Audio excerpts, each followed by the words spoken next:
Hi, this is Ryan Colby from Colby Model Management, New York and LA. I'm here to answer some questions. I've been on the open calls for the past week, and I've heard some interesting questions from the potential talent. And I'm going to be answering some questions that we cherry picked that can relate to you. Okay, let's get started. Juan from Austin, Texas asks, I have a small tattoo on my face. Is that good for modeling and acting? Um, No, it isn't, because most television shows or movies, when you see tattoos, they are placed there temporarily for the role. Give you examples: Son of Anarchy, uh, Blind Spot on I think it's on ABC. All of these are fake tattoos where the character requires it. It's a motorcycle gang guy or a hipster girl or a goth chick, and they need tattoos on the neck or the arms or the face. They put that on there. Obviously, there are rare occasions where a person really does have tattoos and they're in odd places like the neck or the face or the palm of the hand or the top of the hand. And if they're interesting enough and if the casting director feels it's a good idea to cast them, yes, there are obviously plenty of cases where this has happened. But traditionally, it isn't a good idea because a lot of TV, as an actor, you have to be a chameleon. You have to be able to do a detergent commercial, but then you also have to be able to be a hard ass on Law and Order the next day. So you have to be able to run the range of characters, and you can't have anything that distracts from the lens. And if they want a tattoo on your face because you're like a prisoner or you're a gang member, they'll put it on there themselves and then take it off at the end of the day. Julie from Hawaii asks, I am Hawaiian Filipino mix. Is that good? Yes, that's great because the market has opened up for lots of mixed ethnicities: white, black, Spanish, Asian, different mixes. And plus, Hawaiian and Filipino are fairly closely linked, so it's not something that a casting director would care about. They would probably just put you in one or the other category, depending upon what you look like in person. Some people have ethnic mixes, but it doesn't come out in their face, so it kind of doesn't matter what you are, it's what you look like. I used to represent a boy that was Polish, 100%, born in Warsaw, Poland. Parents were both as white as you can get, but he had a very odd Eurasian face. And so he did very well in Asia, and people thought he was mixed Asian, and he just went with it and made a lot of money over there, but he was 100% Polish. So it didn't matter that he was Polish, it mattered what his face looked like. So being mixed sometimes doesn't matter because I know several black girls that are mixed with white and black, but they really, really look Israeli, or they really, really look Spanish. It doesn't matter that they're nowhere near those races, it's what they look like. Tim from Santa Monica asked, I have a really good body, but I am only 5'10". Does that mean I don't qualify? If your body is really strong, of course you qualify. Maybe not for high fashion. It depends on what your version of body means. If it's too big, then you can't do high fashion. If you're more slender, athletic, like a swimmer, maybe you can if you have a face. If not, then 5'10" is great for underwear, swimwear, sportswear, commercial, because it's not too tall, it's not too short. All of these things are depending upon facial features and how you photograph two-dimensionally. Rachel in Dallas. I live in Dallas and have a hard time booking work. Do you have any tips? Dallas is a okay market. I mean, there's a lot of bridal in Dallas. There's a lot of catalogs. Nordstrom shoots mostly exclusively out of Dallas, except for their big once-a-year books that are shot in New York. But all of their daily e-commerce that you see on the website is shot in Dallas. So there is work there. It's just you have to have an agent there, and there are really good agencies in Dallas. If you're not with one of those agencies, then no, you're not going to find work. Because the thing with smaller markets is the smaller the market you're in, the harder it is to find those like online jobs. When you live in New York or LA, and these people are like, "Oh, I find stuff online all the time." Well, of course you do. There's so much work that, yeah, you can absolutely get lucky and find a really cool job online in New York or a really cool job online in LA. It's done all the time. I meet people all the time that did great little catalogs or commercials and they live in New York and they found it online by themselves, it does happen.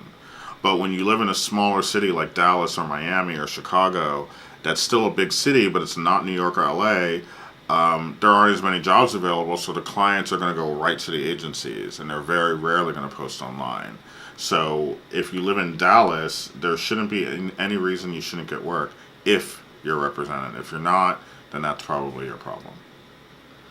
Victoria from Ohio, I've spent thousands on photos and classes over the past 3 years with no luck. Should I just give up?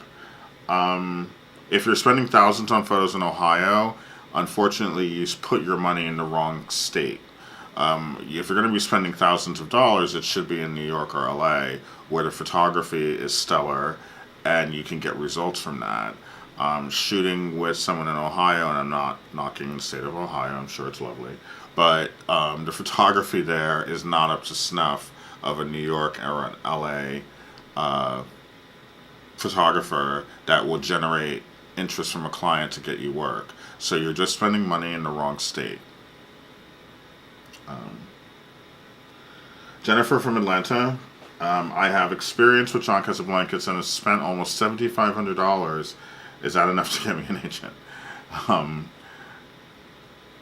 There is no monetary amount to get an agent. I represent boys that walked in my office wearing sweatpants and a t-shirt, and I've taken them because they're gorgeous, and they spent the subway fare to get to me. So that's all you need if you have the look.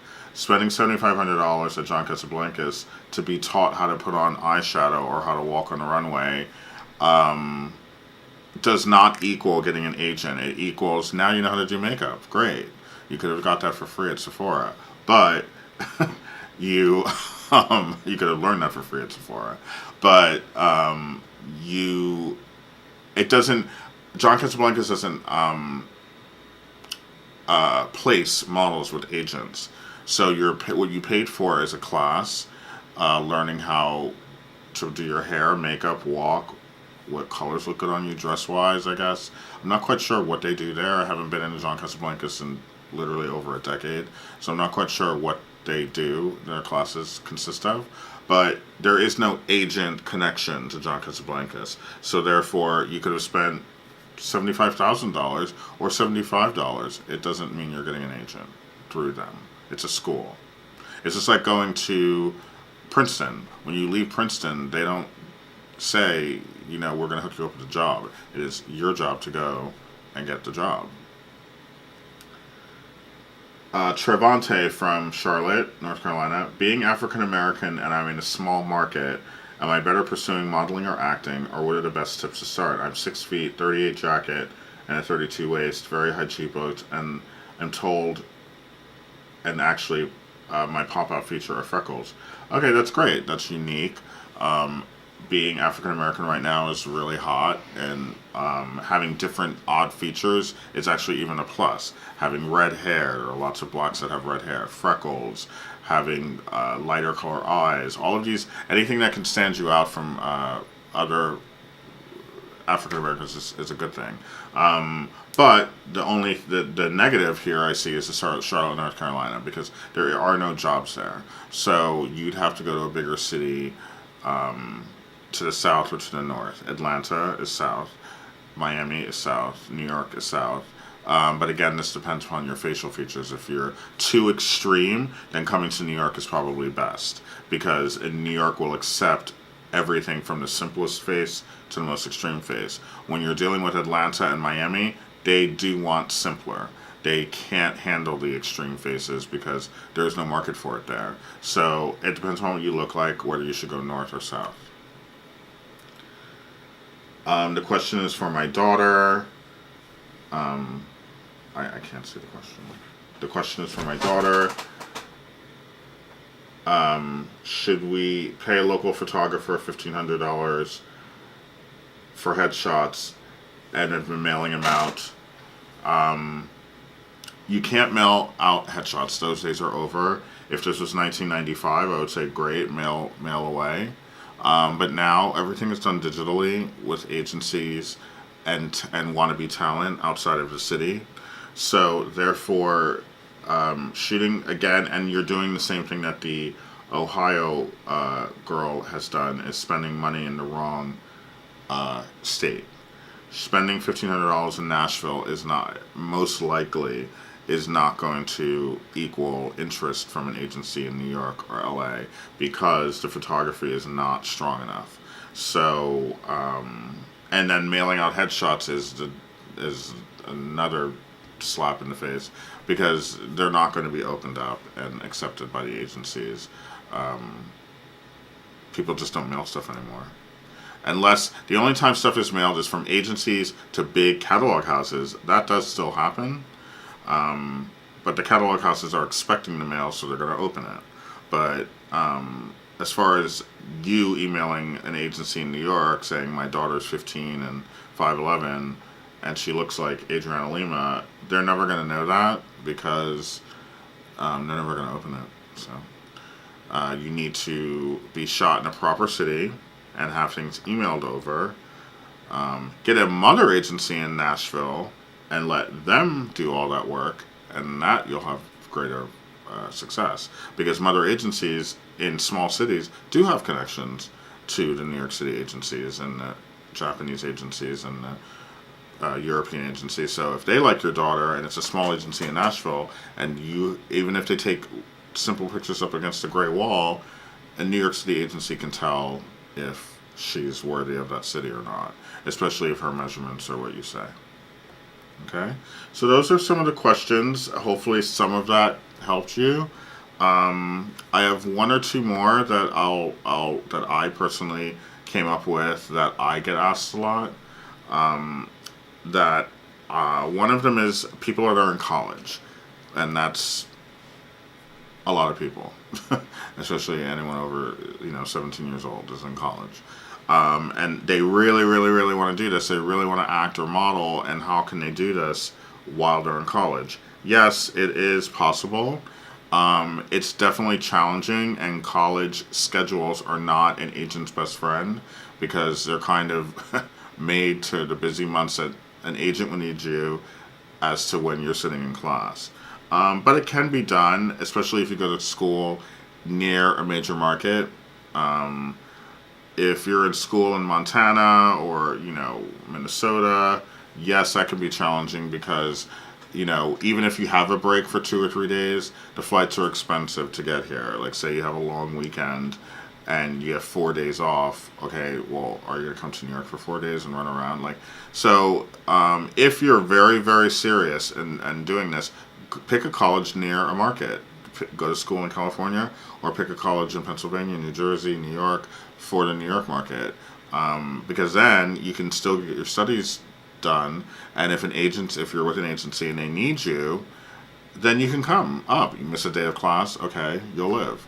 Or if you have a long weekend, you can come up for the weekend, do some photo shoots or whatever. Or when you have college breaks, winter break, spring break, etc., you can stay in the city for 2 weeks, 3 weeks, summer break.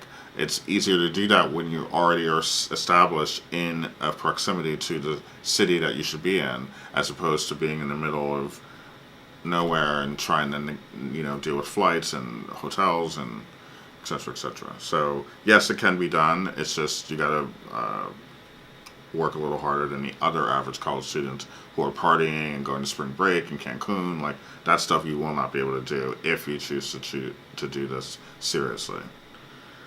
My other question is, I'm 5'6", I live in LA. How do I get started doing runway in Paris or Milan?